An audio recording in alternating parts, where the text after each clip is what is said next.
Puspitasari. Saya mahasiswi Stikes Simbiusada Bogor. Saya berasal dari prodi S1 Keperawatan.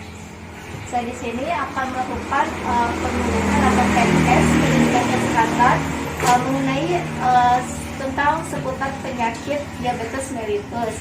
Yang tujuannya agar ibu-ibu bisa mengenali seputar penyakit diabetes mellitus tersebut. Waktunya sekitar 20 menit. Baik, kita mulai saja ya penyuluhannya. Nah, sebelumnya saya akan membagikan leaflet agar ibu bisa mengetahui tentang penyakit DM.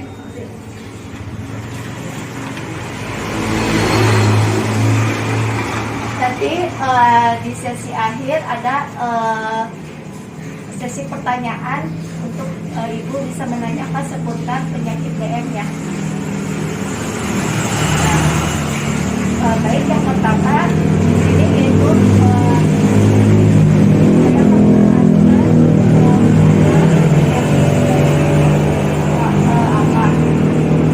diabetes mellitus atau adalah penyakit di mana kadar gula di dalam darah tinggi karena tubuh tidak dapat menempatkan atau menggunakan insulin. Adapun tanda dan gejalanya terhadap DM tersebut yaitu diantaranya yaitu sering merasakan kencing.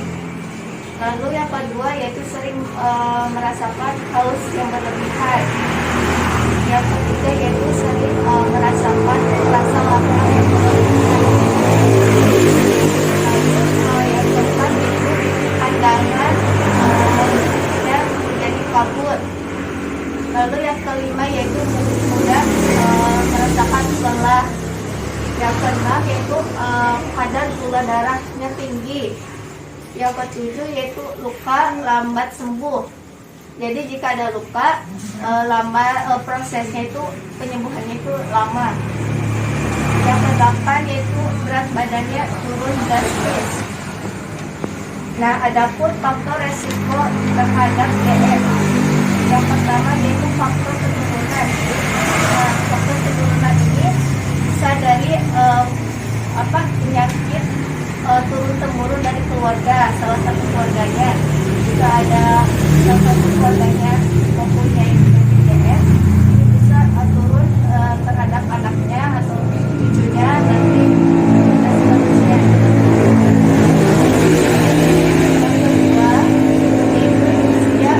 Dari 40 tahun. Nah, ini rentan terkena faktor resiko DM. Yang ketiga yaitu gaya hidup yang kurang sehat.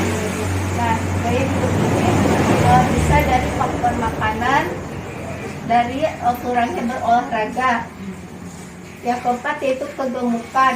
Nah, untuk badan yang terlalu gemuk itu bisa menyebabkan faktor resiko DM. Yang kelima yaitu kurang beraktivitas dan olahraga. Nah, seperti yang tadi yaitu gaya hidup yang kurang sehat tadi, yaitu pola makannya tidak terjaga dan kurangnya berolahraga juga. Lalu yang keenam yaitu dyslipidemia. Nah, dyslipidemia ini yaitu kolesterol atau lemak yang tidak normal dalam tubuh. Nah, di sini ada komplikasi pada DM. Yang pertama yaitu menyebabkan kerusakan jantung. Yang kedua yaitu menyebabkan kerusakan saraf. Yang ketiga yaitu menyebabkan katarak dan kebutaan. Yang keempat menyebabkan kerusakan ginjal. Yang kelima yaitu menyebabkan disfungsi seksual. Yang keenam menyebabkan kerusakan pembuluh darah pada kaki. Yang ketujuh yaitu menyebabkan kerusakan dan kematian jaringan. Nah, di sini pun ada pencegahan terhadap DM. Yang pertama yaitu cek kadar gula darah secara teratur. Lakukanlah pengecekan gula darah secara teratur. Hal ini penting untuk mendeteksi diabetes secara dini, sehingga dapat segera ditangani dan meminimalisir kemungkinan terjadi komplikasi. Nah, itu jika sekarang sudah mengetahui tanda gejala pada DM, nah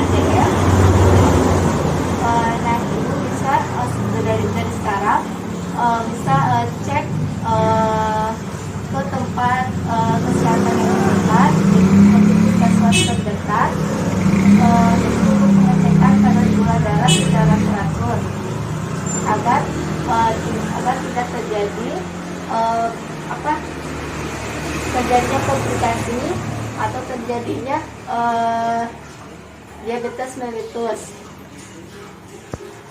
Atau bisa juga kalau misalkan jauh, bisa ibu beli alatnya sendiri, jadi bisa cek gula darahnya itu di rumah gitu ya, jadi bisa terkontrol setiap waktu.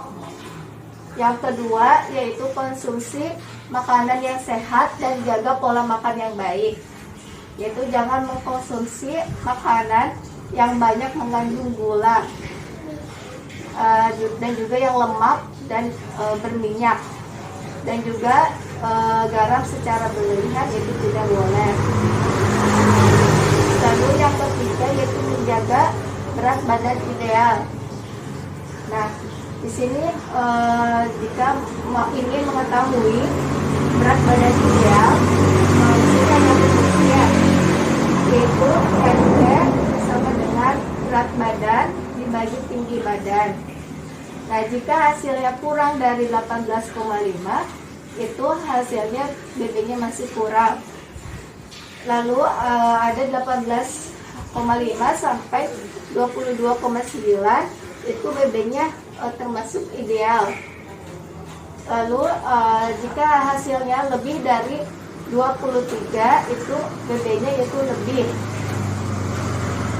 Jadi itu termasuk kebutuhan.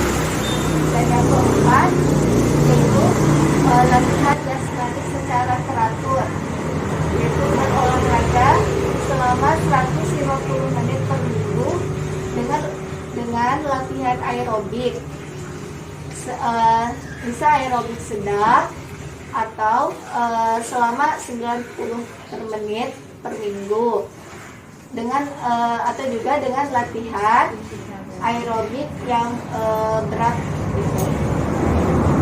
Jadi ibu bisa melakukan olahraga secara teratur, makanan pola makannya harus dijaga, jadi yang sehat-sehat, yang suka manis-manis makanannya dikurangi, makan yang manisnya.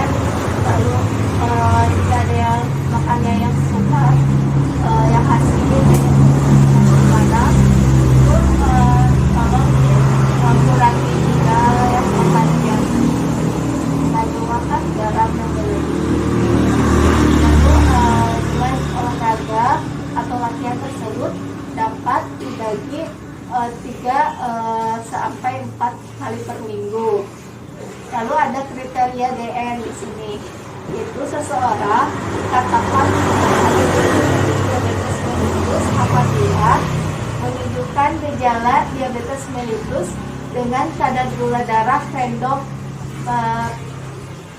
sewaktu-waktu lebih dari 200 mg, atau menunjukkan gejala diabetes mellitus dengan kadar gula darah puasa lebih dari 126 mg, atau kadar gula darah 2 jam pada tes toleransi glukosa oral lebih dari 200 mg. Nah, baik Bu, sekian informasinya. Apakah ada pertanyaan seputar penyakit diabetes mellitus? Ada. Iya Bu, apa? Ada berapa jenis DMI ini? Jenis diabetes mellitus ini terbagi menjadi 2, yaitu yang pertama diabetes mellitus tipe 1. Diabetes mellitus tipe 1 ini yaitu tubuh tidak dapat memproduksi hormon insulin. Dan yang diabetes mellitus tipe 2 yaitu sel-sel tubuh menjadi kurang sensitif terhadap hormon insulin. Meskipun produksi dan kadar hormon insulin itu normal. Nah, apa sih hormon insulin itu? Nah, insulin adalah hormon yang dihasilkan di dalam pankreas, dan hormon ini berfungsi untuk apa?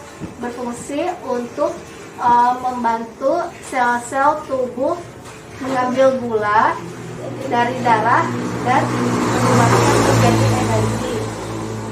Begitu Bu, cukup jelas Bu. Baik, apakah ada pertanyaan lagi? Gimana cara pengobatan pada penyakit? Cara pengobatannya ya Bu, cara pengobatannya untuk diabetes dan tipe 1 yaitu menjaga kadar gula darahnya agar tetap normal melalui pemantauan rutin yang seperti kayak cek gula darah, yaitu lalu melakukan terapi insulin dan diet dan juga olahraga. Dan jika DM-nya tipe 2 yaitu melakukan diet, olahraga, minum obat secara teratur dan terapi insulin. Keduanya memang sama-sama dimulai dari perubahan gaya hidup kita.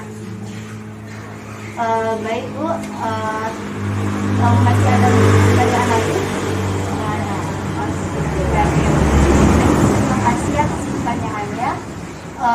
Sekian penyuluhan podcast dari saya. Semoga bermanfaat. Yang lainnya kurang lebihnya mohon maaf. Wassalamualaikum